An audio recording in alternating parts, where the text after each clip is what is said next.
Hook them right there where the legs join the body.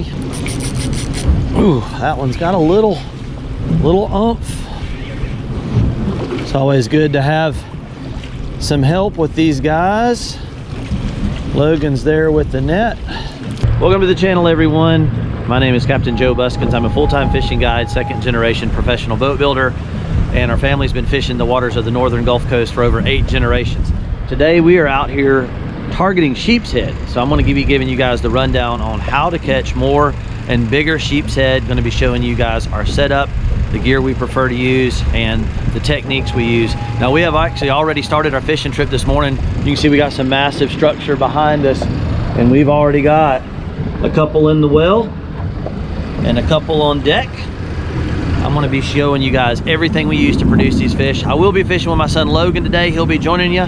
I'm going to be putting on our chest mount here. You guys hang tight. It's going to be an awesome episode. So a very simple rig today, y'all. Number 2 split shots, 1/0 short shank live bait hook, and generally we prefer fiddler crabs if possible. Now these guys are cold, so they're kind of not moving around much. Hook them right there where the legs join the body. We've got about 12 to 16 inches a leader, and we are going to be dropping this right down to the bottom, just nice and easy. I'm using my hand to feather that line down about 20 feet of water or so.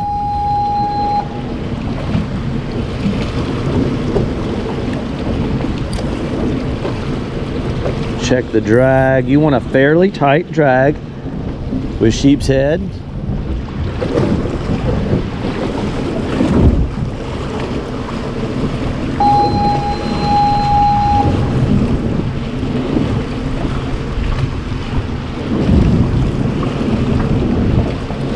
There was a bite right there. See if he comes back. There we go. Ooh, that was a good fish. I thought I lost him there for a second. Ooh, that one's got a little oomph. It's always good to have some help with these guys. Logan's there with the net. Very nice.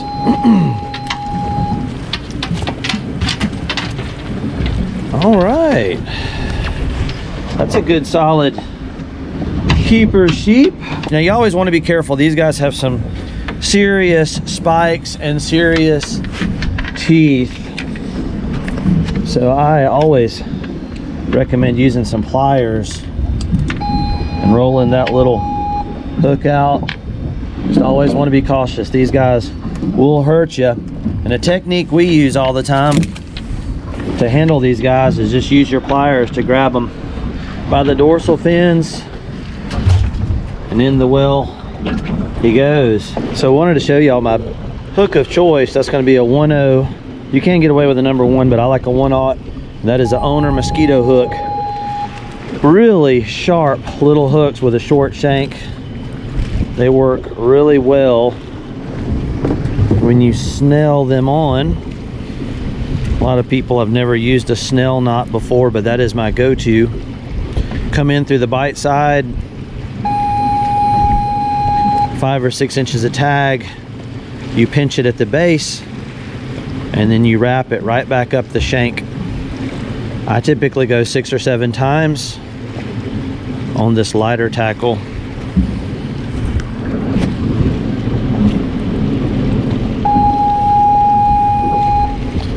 Then you go right back through the little loop that's at the base, just like so. I use my teeth to draw that piece in and down, and then you just snug it up nice and tight. A little bit of excess material there. Now this is a trick I learned a while back with large split shots. Is you can run it into the line and then wrap it around the back one time before you pinch it, and that way it won't slide up and down your line. Holds that split shot on there a lot nicer. That's one of those great little handy tricks. Same deal, go in the bite, wrap it around the back, let it sit right down on top of the other. I like the split shots because I can constantly adjust the weight as current dictates. If the current's really running or if it's quite deep, we'll run 2 number 2s. If it's shallow water with no current, we'll run 1. And there we go, fiddler crab right in through the legs, out through the top, really sharp little hook. He's good to go.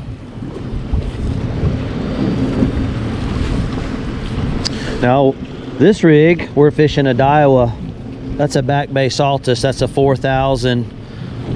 On a St. Croix Premier, that's a 7.5 footer. That's a medium power, fast action 7.5 footer made for 6 to 12 pound test line. And we are gonna put that bait right on the piling. I'm using my thumb to feather it down to the bottom. The fish I've been catching are right on the bottom so far. These fish require a delicate touch and a lot of patience. Let it sit for a few moments. Pick it up nice and easy. See if there's any weight there. If not, we let it back down. All right, there's one. Really delicate bite. Really important when these fish surge to give them a little once you've moved them away from the structure. Look at there. Now that is not what I expected. Check that out, y'all. Little American red snapper. That is a byproduct of fishing out here in the Gulf around these rigs. I was gonna show that guy off to you. They are quite spiky. That's a beautiful little red snapper. Excellent eating when they're in season and a little bit bigger. When you're targeting these guys, you got to use a circle hook. Today we are targeting sheepshead. We'll let that guy go, grow up. Maybe we'll catch him next season.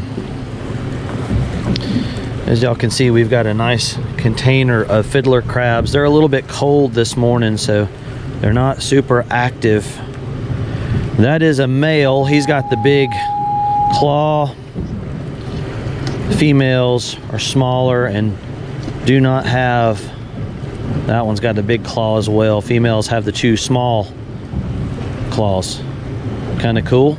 When it's warm weather, these guys will pinch you. They absolutely, and it'll get your attention. All right, another fish on, everyone. If I can get this fish out of the structure, this fish is really wanting to get back in the rig.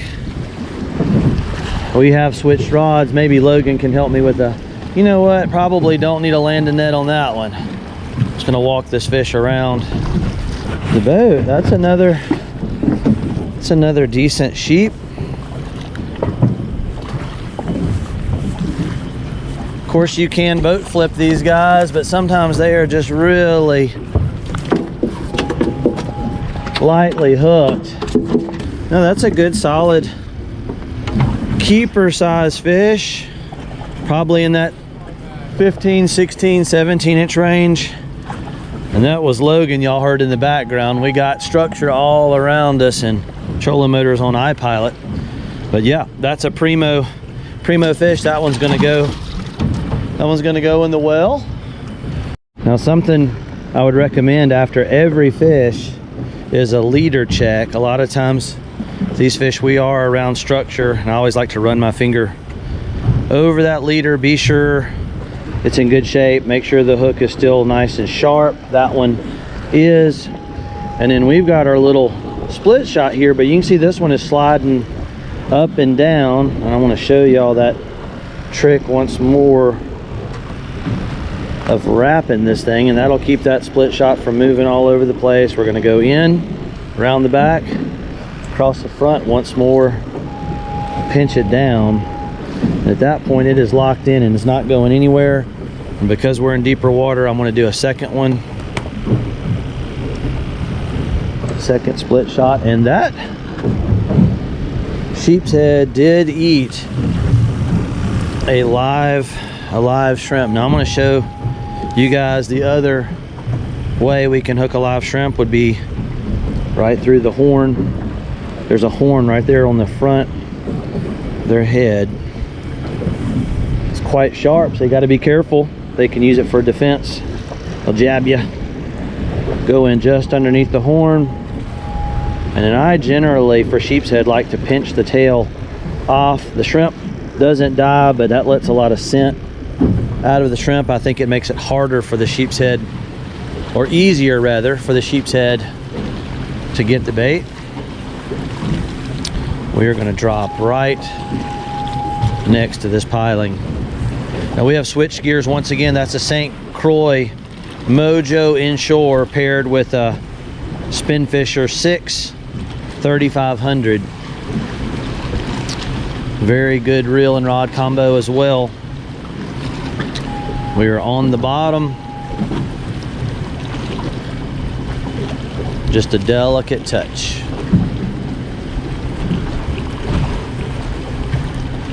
You see that line goes slack when I've made contact with the bottom.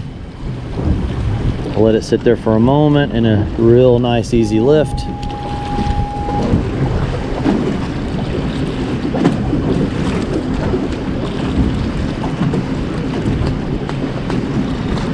So I'd like to show y'all my line to leader connection, and what we're doing, we're not using swivels or anything, which you can, but I'm using some 20-pound test braid, 15-pound test fluorocarbon, and we're doing a uni to uni knot. So I typically like to start with the mono side. You cross one line with the other and make a loop, and then you're going to hold that loop open with 2 fingers and then just pass the line within that loop.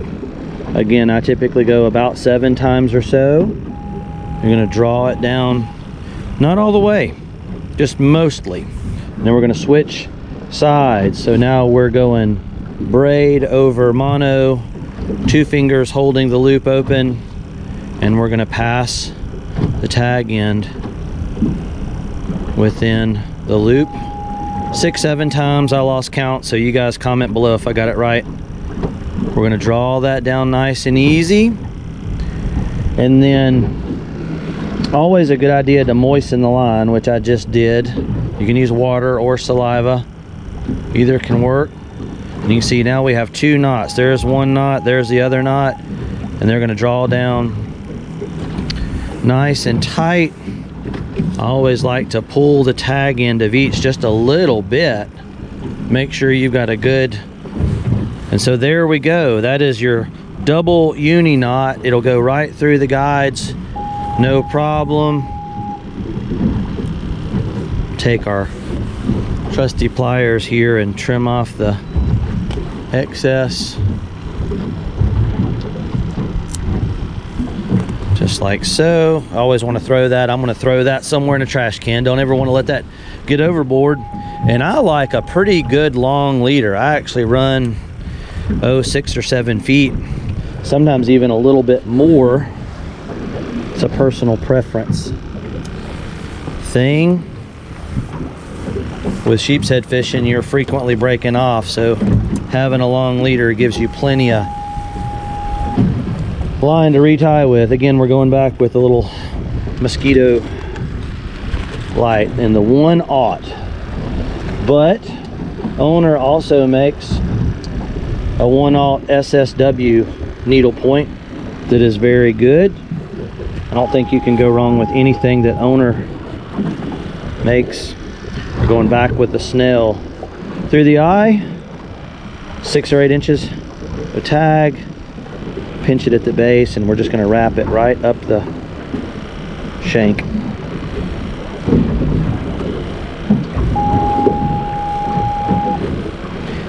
Sorry for the horn beeping in the background, guys. That's part of fishing around oil rigs and structure. I'm going to just draw that down. Now I do like to leave a little bit of tag end hanging out. It can be, oh, about 1/8 of an inch or so. I like to leave a little bit. I typically don't clip it super tight. And again, we are going with number 2 split shot, about 1 foot to 16 inches above the hook.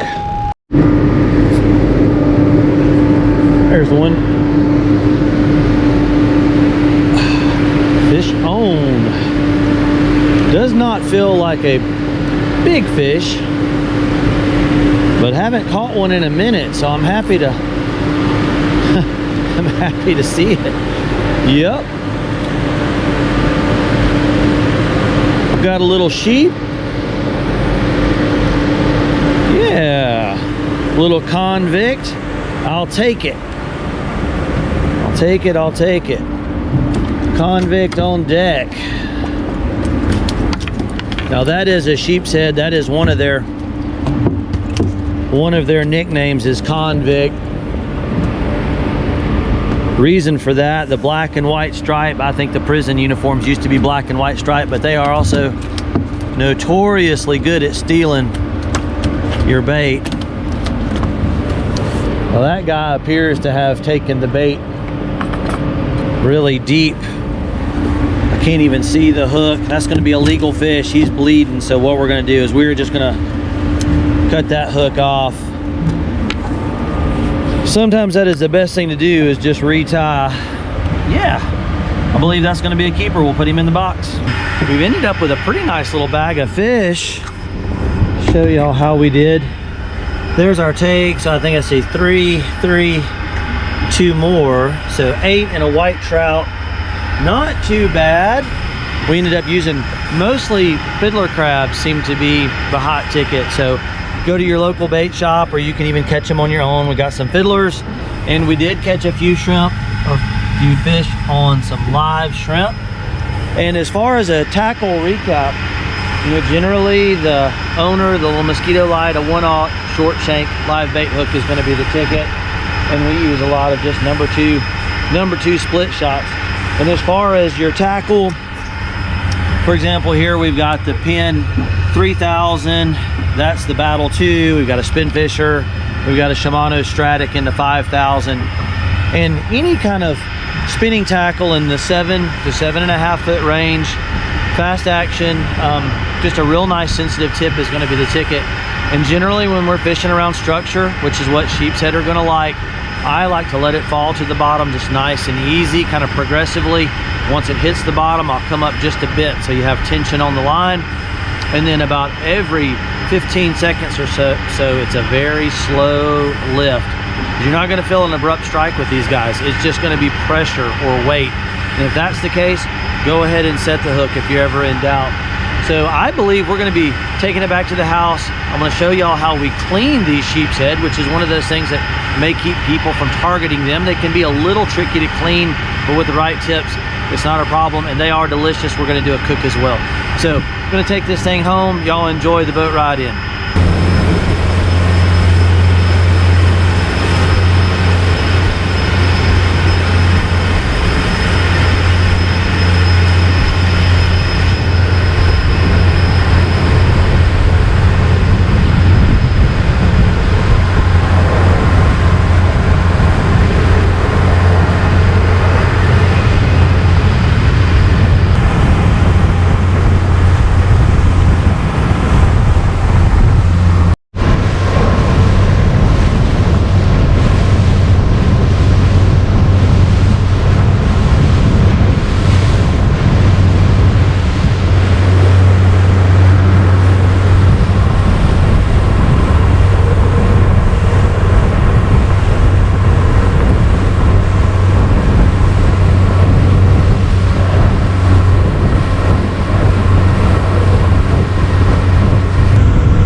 so we are back at the boat shop. Going to be using a Dexter serrated for cleaning our sheepshead that me and Logan caught. Got two nice fish here. These are perfect eating size sheepshead. And obviously knife selection is one of those things. Sometimes people use a conventional straight blade. Sometimes people use a serrated blade. But just remember with sheepshead, and they are one of the trickier fish to clean, is they've got kind of a soft spot right there underneath their pectoral fin. I like to go in and make a nice angled cut. And you can just leave the tip of the knife. Just follow the outline of the fish. Just nice and easy. I'm gonna do this nice and slow for y'all. We've had a lot of practice cleaning these guys. I'm gonna start from the back of the fish. I almost said the stern of the fish. That would not be correct, would it? Make one cut down, another cut down. Then we're gonna push right through, finish out the cut. We've already made that cut right behind the head. And we're making this transition over the rib cage. I don't prefer to cut the rib cage in a sheepshead if possible, because they have a lot of times bits of shell and oysters and whatnot. Look at that.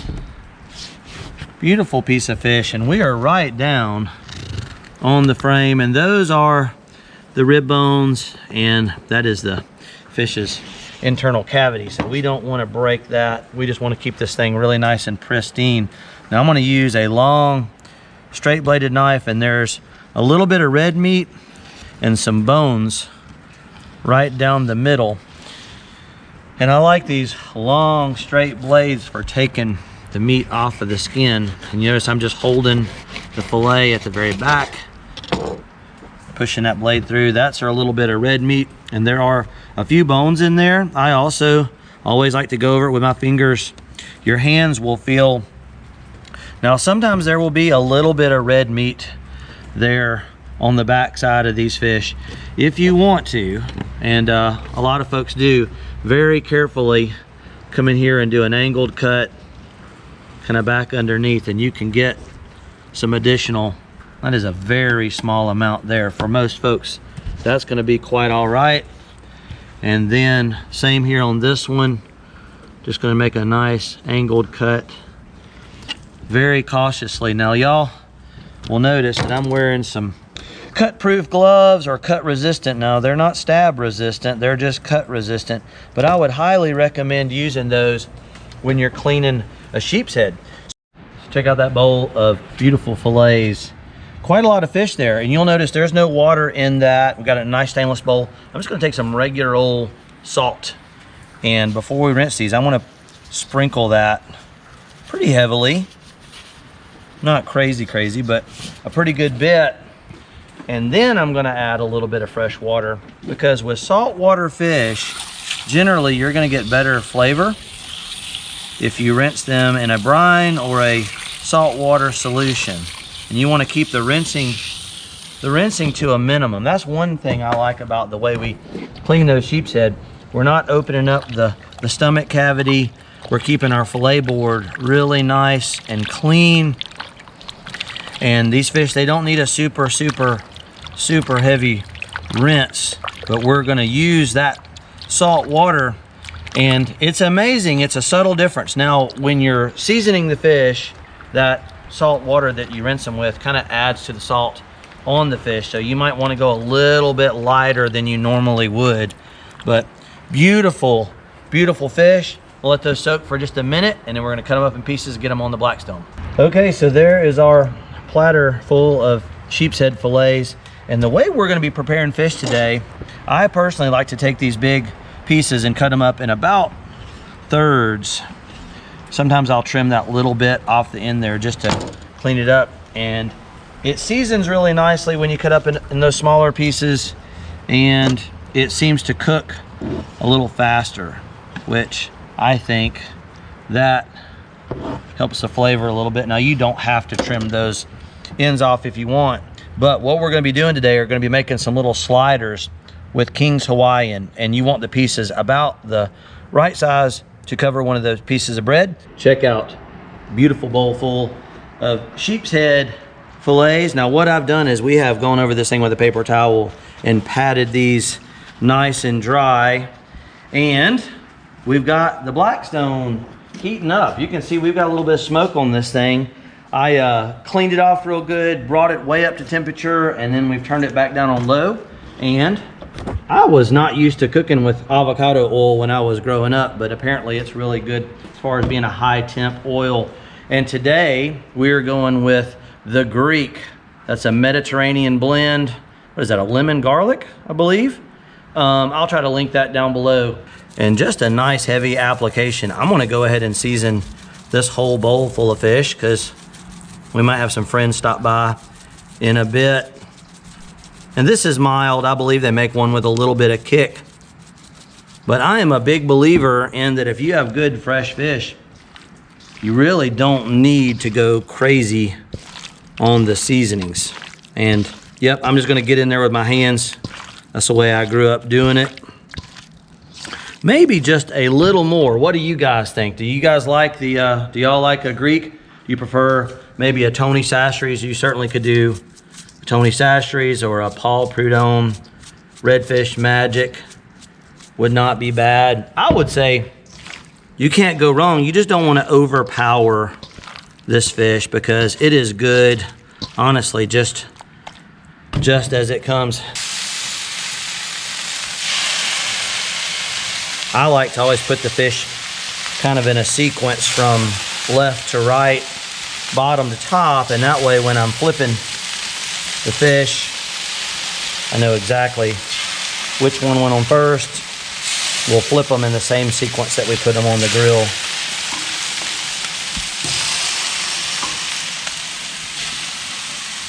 Oh my goodness, I wish you guys were here. Listen to the sizzle, man. Oh my goodness. Listen to the sizzle. Hey, y'all let me know what you think about our little shop kitchen down here. I think it's kind of fun. We're gonna expand on it. We're gonna try to get a fish fryer and maybe a grill. Now this is one little thing I do when we're camping. Obviously I just turn that fish. I don't really have running water. But man, I'll keep one of these Zep bottles, and y'all have seen me in the shop when we're working with gel coat in the shop or wet sanding. Sure is nice to have a little fresh water to spritz your hands off, and y'all have even seen me do the same thing on our Buskins 29 when we're on charters. Now another little tool that is amazing is this little, that's a fish flipper specifically made for turning fish. It's an Inco brand, but I wasn't even familiar with these until a couple years ago as well. But man, if you're cooking fish, that is the ideal tool. And y'all remember we started on the far left bottom, and man, it doesn't take long. Now you guys can cook it to taste, obviously. Some people maybe want to cook it a little bit longer, but generally if you get a good sear on the fish, it's just a minute or two on each side. It doesn't take long. And it's gonna get underneath and flip. Oh my gosh, it smells so good, y'all.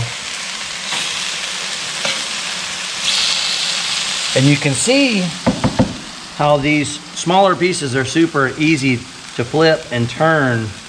And like I said earlier in the video, there's a reason why we're doing them kind of in these bite-sized pieces as well. And we're doing them, flipping them in the same sequence that we laid them down, so that way the cook time is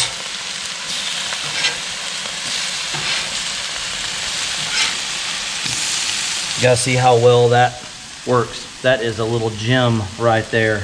I'll try to put a link down below in this video. Let me know how you guys think or what you think about the cooking stuff. We're gonna try to do more of it. If y'all wanna send me some recipes or suggestions, I'm open for that. All right, y'all, we're gonna give this just another minute or two of cook time. We're gonna plate it. I'm gonna show you one of my favorite ways to eat it. There we go, guys and girls. We got one batch ready to come off the Blackstone, and I'm gonna start. Remember, we put them in from left, bottom, up to the middle, and we got a special guest Hello. You guys know my brother Marky Mark. And what we're doing, guys, Logan, zoom in there. We've got the King's Hawaiian sweet rolls. And what we're doing is we're making little sliders, but I like the flavor of the fish so much. What I do is we make just a half slider. So we just put one piece of bread, one piece of fish. I'm gonna hook my brother up with some really yummy. Nice. Now, if you guys have never used any kind of an aioli or a garlic spread, that one is really good, like really good, the garlic aioli. And actually I wanted to try something different. So today we tried the Hellman's, the roasted garlic sauce. And it is very good, but I'm gonna get my brother's feedback. Now, generally what I do is just do a nice drizzle across. Woo! All right, Mark, I need a reaction bite from you, man. It's gonna be warm. And I don't burn my mouth. But it's gonna be good, I promise you. Okay, here we go.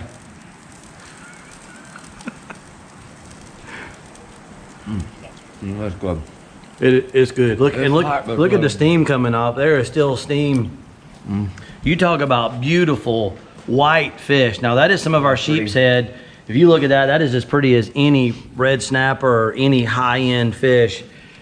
Easy way to cook it though. Once again, to summarize, y'all, just the Greek seasoning, a little bit of avocado oil, and we're cooking on a fairly low heat. We're cooking fairly low on the Blackstone, and then the King's Hawaiian, and a few minutes of cook time. I think Mark's enjoying. What do you think, Mark? That's about a 10 out of 10, isn't it? It's a 10, man. Really good. It's really good. So y'all, I hope you enjoyed the catch, clean, and cook episode, Sheepshead, and then back here at the shop. We're gonna be trying to do more cooking here. Let me know what you think. You guys, if you don't know how the YouTube algorithm works, man, the likes, the shares, the thumbs up, and the comments really help us to be able to do more of this kind of content if you're enjoying it. It's Captain Joe here with Island Marine Charters, my brother Marky Mark, and my son Logan behind the camera. I gotta give him credit because he does such a nice, good job. As always, we'll catch you guys next time out.